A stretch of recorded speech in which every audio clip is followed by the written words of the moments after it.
रानी जी के लिए कुछ कहना चाहिएगा? बहुत ही बेहतरीन सॉन्ग है रानी जी का, जो कि इनका खाली सॉन्ग बेहतरीन है कि रानी जी भी बेहतरीन है? नहीं, हम लोग बचपन का। नमस्ते, प्रणाम, कैसे हैं आप सब? उम्मीद करते हैं आप लोग बहुत अच्छे होंगे।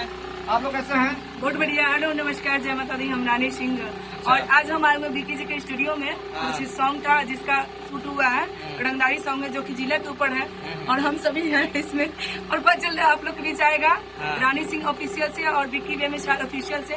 आप लोग गाना की जरूर सुनिएगा, लाइक कमेंट शेयर जरूर कीजिएगा और सपोर्ट जरूर कीजिएगा। बहुत अच्छा गाना आ रहा है, बहुत अच्छा, काफी एकदम मस्त गाना है।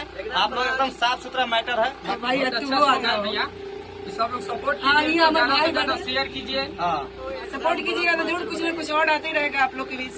चलिए, बेमिसाल रिकॉर्डिंग स्टूडियो के लिए कुछ कहिए। ये 2-4 गो रहने से क्लाइंट आ गया, रुपया कमाने बहुत ज्यादा है। अच्छा, इनका भाई आ गया, इनका भाई लोग आ गया।